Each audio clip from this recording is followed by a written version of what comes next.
After a 2023-2024 where the Crusaders are picked to place fifth in the WAC, they exceed expectations. The most wins ever in a regular season, the first regular season conference championship in team history. They go to Kansas City after hosting the first two rounds of the NAIA tournament. Some would say it was historical, to say the least. It was a short end in Kansas City with a Sweet 16 exit, but head coach Noel Emenhiser retools his squad this year before an upcoming year that holds a lot to right. 2023-2024 was historical. 2024-2025 is unwritten. Sean Massa, I'm right here. I'll take you with Noel Emenhiser to start things off right now.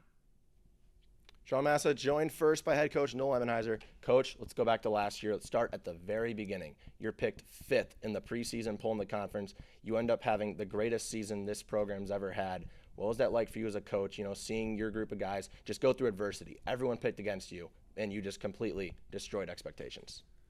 It was a really neat experience to be a part of. As I did the preseason ballot at the start of last year, I picked us fifth, not because I believed we would finish there, but on paper, that made sense, and we always try to vote, with a lot of integrity as well. So what this group had and still has, I think, is a level of confidence that allows them to grow into the vision of themselves. So I'm not going to lie, I had a lot of question marks in the preseason as we headed into the regular season last year, and we had scheduled a really difficult non-conference schedule, receiving votes team Hope International early, and we knew we were playing Grace, and we knew we had a really good schedule, and I thought that if we could work our way through that in a positive way, and I don't want to say survive, but if we could grow through some adversity early in the season, that we had a chance to be a really good team. That group didn't just grow through adversity, they thrived through it. So early setback against Grace with immediate bounce back and playing really great Hope International to Huntington and those teams, and they just built confidence and momentum as the season went on. And the level of consistency that they played with was really what set them apart as a team, and the ability to believe and win close games I thought was something that was truly remarkable and just a joy to be a part of. And then we talk about last season. You returned that big three of Brendan Young, Isaac Anderson, Matthew McClellan. You get a lot of big portal additions, some big freshman names. You guys are picked preseason to win the WAC this year. What is that like, knowing that now you guys got that target on your back? Everyone's trying to dethrone the Crusaders. Yeah, really different situation. A year ago, we were working in the dark. Nobody was concerned about us on their schedule, and they, maybe try to get ready for us at the time. Now in the offseason, teams are gearing their strategy, they're gearing their roster to come at Madonna, and that's a great spot to be in, but it's a challenge as well. As I think back over the last 10 years in the conference, it's hard to find a year where the preseason favorite won the league.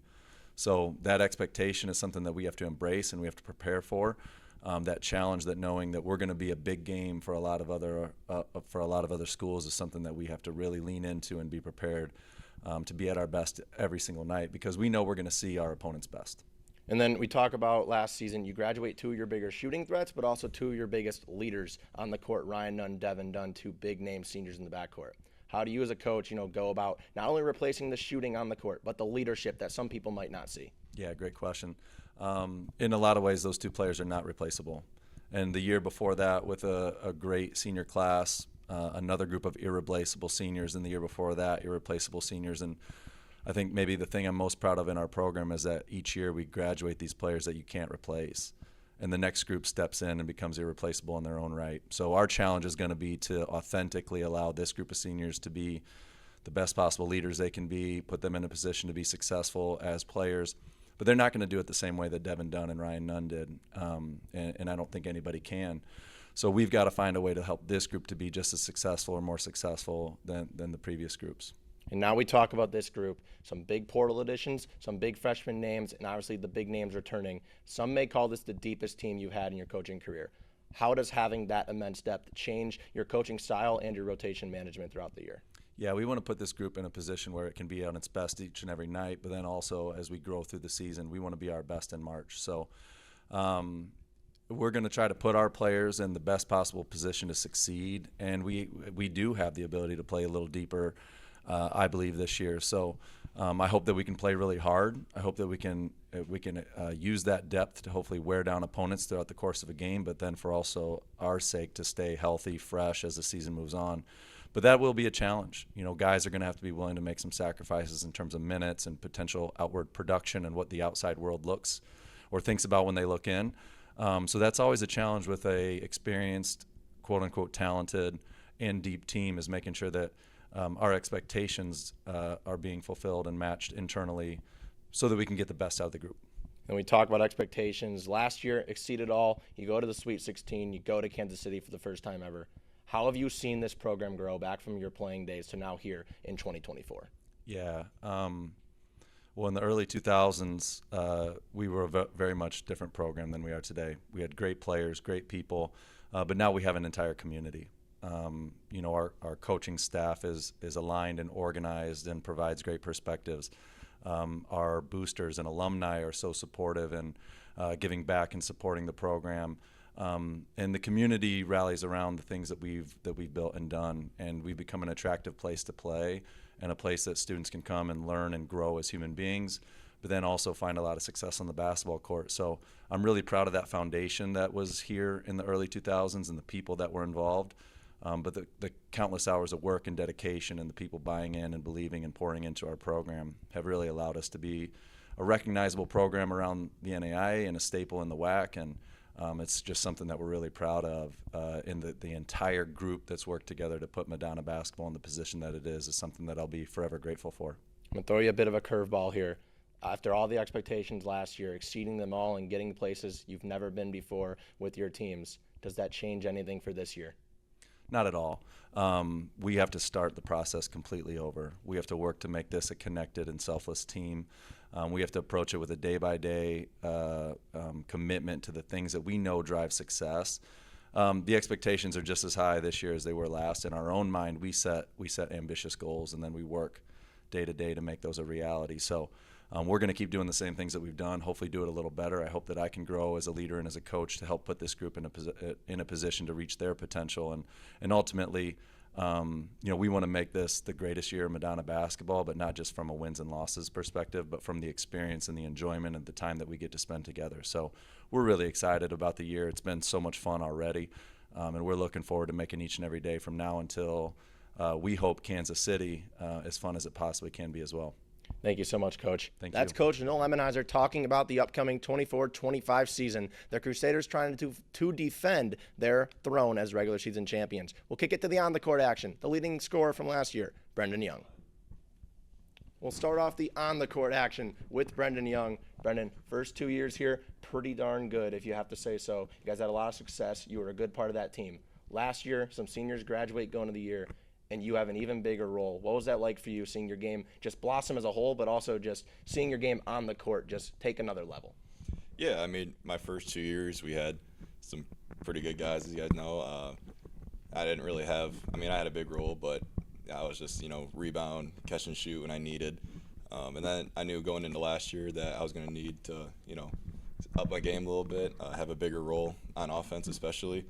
And I thought that our coaches did a good job of putting us in situations where, guys like me, Isaac, and Matt can succeed, and so we did. And then we talk about you're on the court with scoring, but we go to the rebounding category. You're currently third all-time here at Madonna, and you're one of the best rebounders not only in the conference but in the country as a whole. How do you go about doing that? You're not that 6'10", board-grabbing, center, stereotypical build. How does 6'5" Brendan Young be one of the best rebounders in the country? Yeah, I've always had a good knack for reading the ball off the rim. I've had coaches in the past that have helped me with that, and being my size with the amount of rebounds I get, it's just about effort. I want that ball. It's not just a skill that you can develop. It's all natural. And then we just got to go back to last year, that round of 32 game here. Shawnee State, gym's the most packed it's probably ever been in history at ACCU Arena. You guys win. You drain 2 big free throws to force a full court shot, and then you let out probably the loudest roar I think I've ever seen towards your bench as the court is stormed. What was that like for you? The emotion of the entire thing, but also just accomplishing that, getting this school where it's never been before. Yeah, that was an unbelievable atmosphere. Credit to all the students and all the, all the support that we had. And that was one more step in, our big goal at the end of the day was going to Kansas City. And then after, that final buzzer went off, that was just unbelievable feeling and a feeling I'll never forget. Thank you, Brendan. We'll kick it aside to Matthew McClellan on the other end. Sean Massa now joined by fifth-year center Matthew McClellan. Matt, let's go back to the fall 2020. Coming as a freshman, it's a pretty loaded big man room, and you have a pivotal role off the bench for a couple of years behind names like Mark Meddy, Henry Spate, etc. And then last year, your first as a starter. It's a big first year as a starter. You make second team all-conference, and you have a very good role in this team. What was it like sitting behind those greats like Mark Meddy, like Henry Spate, for a couple of years, kind of learning and then taking that leap last year and maybe another one this year? Yeah, I have a ton of respect for those guys.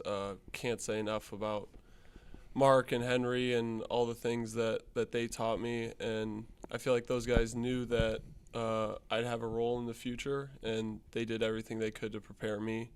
And I feel like it left me ready for last year and for this year. And then you talk about last season. You've always been a force in the post. But last year, you come out of the gates firing. You shot nearly 40% from three for the first couple months of the season, including a big performance at Indiana Tech where you made 3 of 6 in a victory over the Warriors. What was that like for you, developing that part of your game, and now that you have another offseason going into your graduate year? What is that like, knowing your game's going to improve even more this year? Yeah, for sure. I mean, I always shot the ball when I was in high school, and it felt like getting into college, 3-point line move back, had to continue to work at that and maintain that consistency. And I feel like I got closer to that last year, want to get even better this year. This year I hope to be able to be more flexible, play the 4 and the 5, things like that. And then you guys were a young-ish team last year, we'll say, but you graduate a few big seniors in the leadership category, especially in Devin Dunn, Ryan Nunn, et cetera. What is it like for you? You're the vet now. I know it's weird to say, but you are the veteran of this team. Yeah. What is it like for you? What leadership responsibilities have you really taken on throughout the preseason, the offseason, going into the year to try to get this team ready? For sure, yeah. It definitely feels weird to be the 5th-year guy here now, but I accept that role. I mean, I really try to, teach the young guys as much as I can, but, everybody's a leader here, and I think we all do our best to lead from our own position, and I'm ready to, accept the role I'm in now. Thank you, Matt. That's Matthew McClellan. We'll keep it on the trend of the senior leaders. We'll kick it off to Ethan Immersion on the other side. Sean Massa now joined by senior guard Ethan Immersion. Ethan, throughout your career here, nearly 35% three-point shooter run, nearly 400 attempts through 3 years. You graduate 2 big shooting names in the backcourt last year in Devin Dunn, Ryan Nunn. What was this offseason like for you, knowing the opportunity you have to step into an even bigger role, this year? Yeah, I just worked on all season, just getting healthy at first. I've been having back problems, so that was like the main priority, and then just staying in the gym, trying to get in shape, getting ready for the season.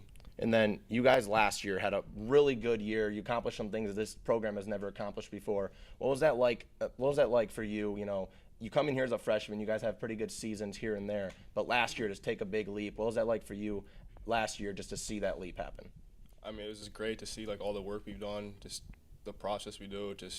We keep getting better every year, so hopefully we can keep that trend up. And then we talked about the graduating seniors last year, and we talked about it a little bit with Matthew McClellan, but we'll touch base on you. You're one of the veterans now on this team. You're more of a leader, more expected of you, some would say. What has this offseason been like for you? What has it been mentally for you to get ready for that kind of leadership role this year? Just try to enjoy it last season. We've been playing with some of these guys for 4 years, so just enjoy it. Just have fun with it. Thank you, Ethan. That's Ethan Immersion. We'll kick it aside to Isaac Anderson to finish things off. We finish it out with Isaac Anderson. Isaac, last year, pretty good start to the year, but after the first 2 months, you just flipped the switch. What was that like for you, getting integrated into this team, just getting into the system that Coach Lemonheiser runs? I just think it started out with confidence, just coming out on the court and just believing that I can do what I work on all summer or just in the off season. And then we can't keep his name out of it, but you guys graduate Devin Dunn, one of the main facilitators of the team last year. You've always been an attacking guard. You've always been great with your head down going to the basket. How do you see your game kind of evolving this year, maybe to take that facilitating role on? Yeah, I think it's a couple of guys on the team that step up with that role. I do think that coming in this year, I would have to take on more of getting my teammates involved and putting them in good positions to make great plays and get good goal shots as we seek out our offensive possessions. We go back to last season. You guys accomplished some things that have never been accomplished before by this program. What was those emotions like? And then going into this year, you return a lot of the pieces. What is kind of the feeling with the team that you can do these things? You know what you're capable of. Yeah, last year was a lot of fun playing with the guys and getting really close with the team, all the traveling, the Kansas City run. It was just all a great fun season. It was fun to be a part of. This year, I think we're all coming in with high expectations. We all have the same goal. We're all looking to make it back to Kansas City, but we're not satisfied with just making it to Kansas City this year. We're trying to make a run at that national championship. Thank you so much, Isaac. That's Isaac Anderson. We finish up with everyone. The only thing left to do is play some basketball. We're inching closer and closer to Crusader basketball on the court. It'll be here on the Madonna Athletics Network shortly.